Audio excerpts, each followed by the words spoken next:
Hello, friends, and welcome to Sleep Tight Stories.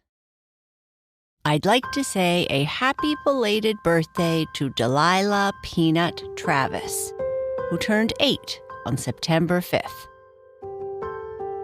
Happy birthday to Gabriella from Sydney, Australia, who is turning 7 on September 12th. Happy birthday to Irene, who has a birthday on September 13th. Happy birthday to Charlotte from Gainesville, Florida, who turns 9 on September 13th. Happy birthday to Grayson Gaines, who is turning 1 on September 13th. Happy birthday to Wesley from Gainesville, Florida, who is turning 12 on September 14th. Happy birthday to Naomi, who is turning 5 on September 14th. Happy birthday to Carter Mays, who is turning 6 on September 15th. Happy birthday to Frankie from San Anselmo, California, who is turning 6 on September 16th. And happy birthday to A.V. Winterthur from Switzerland, who has a birthday in late September. Happy birthday to you all. I hope you have a wonderful day. Shoutouts and birthday wishes are one way we give thanks to our supporters. If you would like to support us and receive more bedtime entertainment like this, all ad-free, please visit our support page at sleeptightstories.org/support. Thank you. This is the second part of the Magical Book of Dreams. In the first part, Esther took a walk on the right side of the fork on her way home from school and came to a clearing where she found something. Esther ate some berries and carried home a locked book that she found in the clearing. She can't wait to open the book and see what is inside, but she doesn't have a key to open it. Esther searches around her room to find something to help her get the book open. She finally finds a hammer, and just as she gets the book open, her candle goes out, and it's too dark to see. The Magical Book of Dreams, Part 2. It took Esther a long time to get to sleep that night. Not getting to see what was printed in the book was disappointing, but not the cause of her difficulty sleeping. She just could not stop thinking about what information or stories might be contained within. It was exciting. Perhaps it contained maps to the world beyond, or a book of secret potions, or stories of the world outside her village. Or maybe it would tell her what happened to all the travelers that left to explore the other world, but did not return, including her father. Her mornings were always busy. So when she woke up that morning, she stuffed the large book into her bag to take to school with her. She should tell her mother about what she found, but she wanted to read some of it first. "Time to get up, Squirt," Esther said to her little brother. "You are off to junior school today." "Can I use the wash basin first?" he asked. "Only if you can race me to it," Esther replied. She let him win.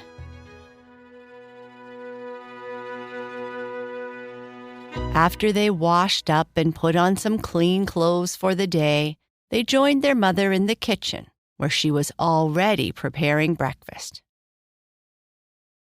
"You look tired this morning, Esther. Didn't sleep well?" her mother asked. "I slept okay. It just took me a while to get to sleep." "Well, try to get to bed a bit earlier tonight, and you should be right as rain tomorrow." Help me pour some of this hot goat's milk for your brother." Hot milk was one of their favorite morning drinks. "Do you need any help preparing the rest of breakfast, Mother?" Esther felt a bit guilty that her mother had to do it all herself. "Thank you, dear, but it's an easy breakfast this morning. Our neighbor Kira dropped off some hard bread and cheese last night, which should be enough for you and your little brother. Why don't you grab some of that gooseberry jam in the cupboard to add to your bread and cheese?" "Here, have some jam, Squirt," Esther said as she poured a spoonful of jam on her brother's crunchy bread. "Eat quickly, you two. You don't want to be late for school."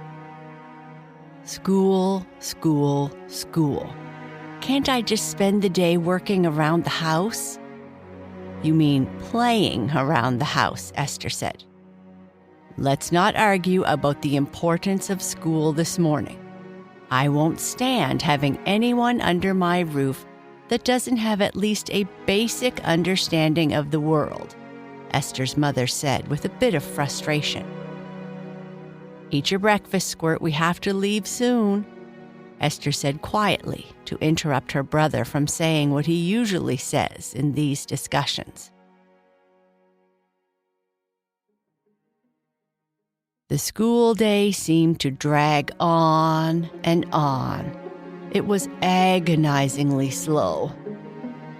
Will this day ever end? Esther thought.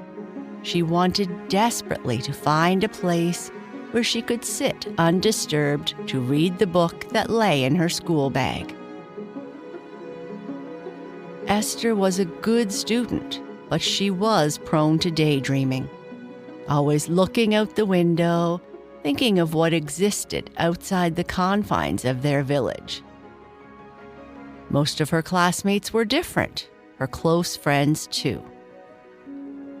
Shirewood was a safe place with all that everyone ever needed. Other than some slow growth, it had remained largely unchanged for hundreds of years.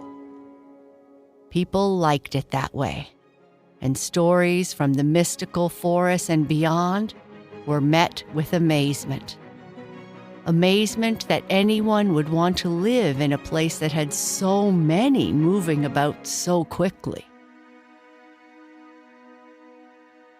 Finally, the end of the school day came, and Esther quickly got up to race out the door. This was the day that she often met Dobby and Winky after school to hang out and joke around. But she wanted to race out of the schoolhouse before they saw her, so that she wouldn't have to explain where she was going. She wanted time to start reading her book, and they would want to hand the book over to the headmaster before she had a chance to look at it first. "Esther?" called the headmaster as she was quickly leaving the classroom. "Oh, please don't make me stay after class today," Esther thought. "Yes, headmaster?" "You forgot to bring samples of the plants you grew over the summer. Don't forget to bring them tomorrow.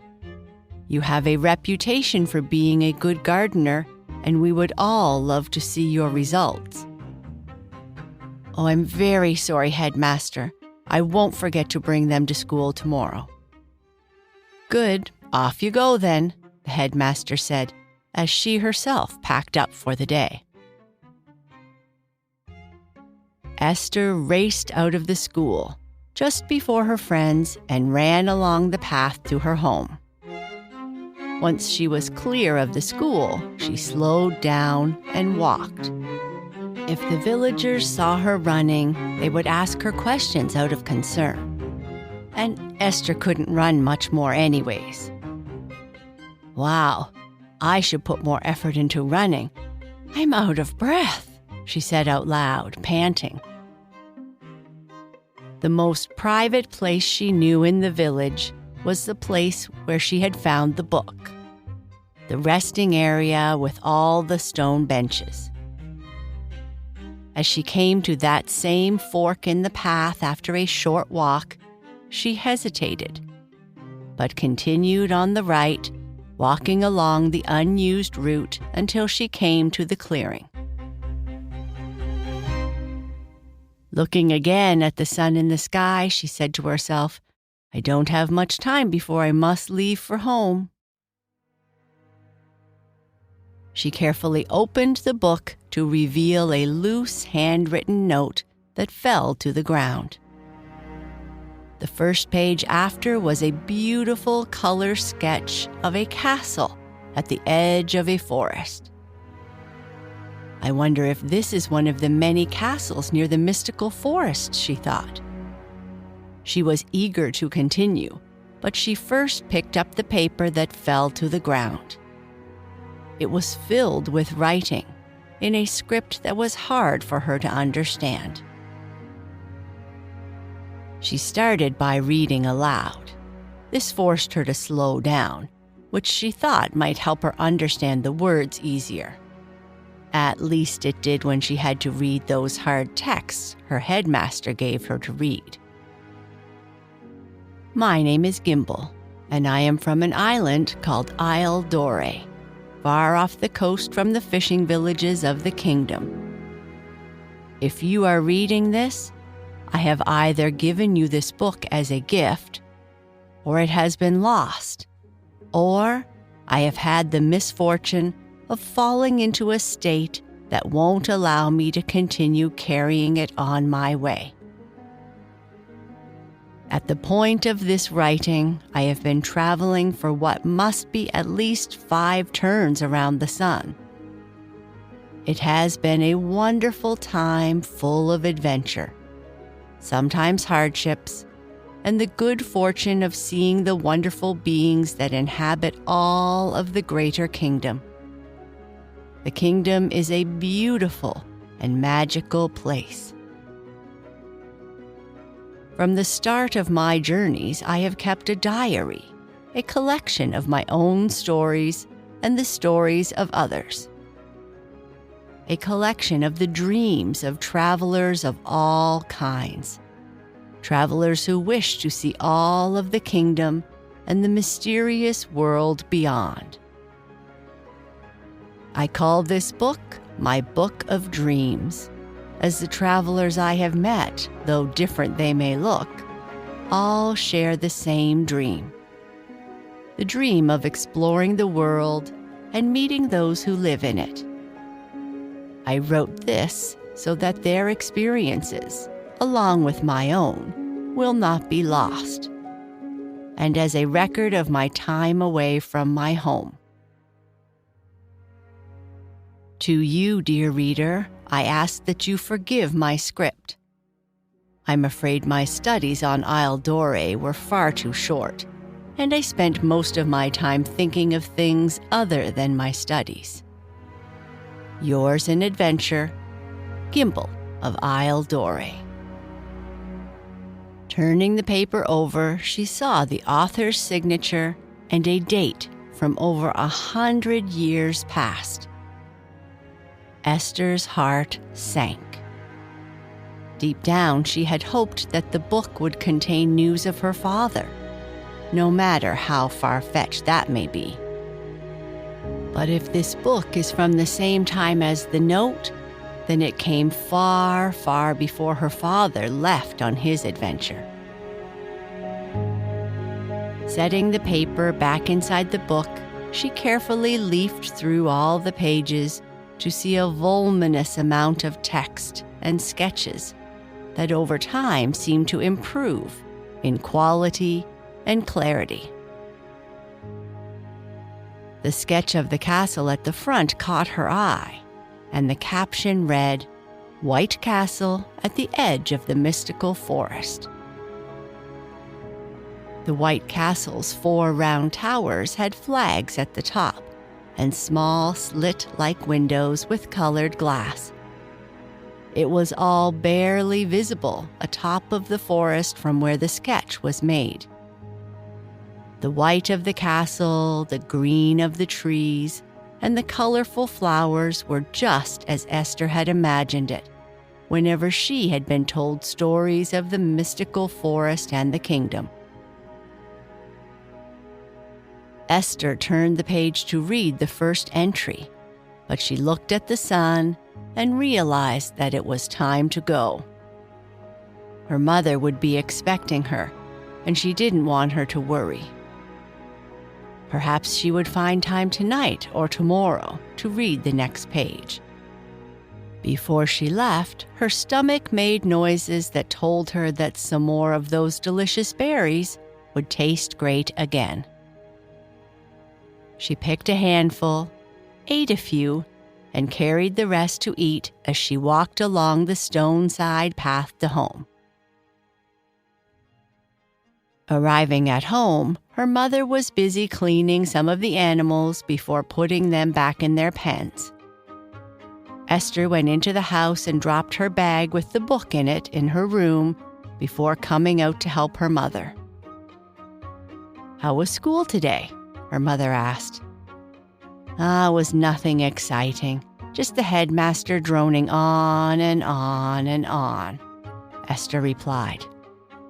"You do so well in school, Esther. You should be more enthusiastic about your studies." "I have to bring in some samples of the plants in our garden tomorrow. That will at least make for a more interesting class.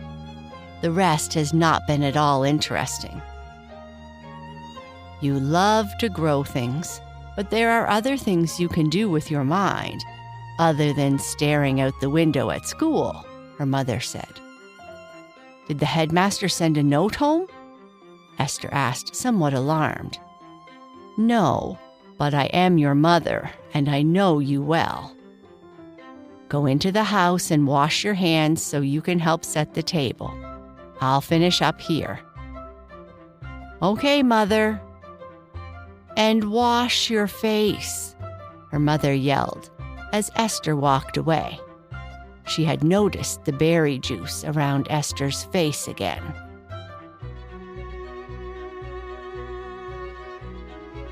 And that's the end of this part. Good night.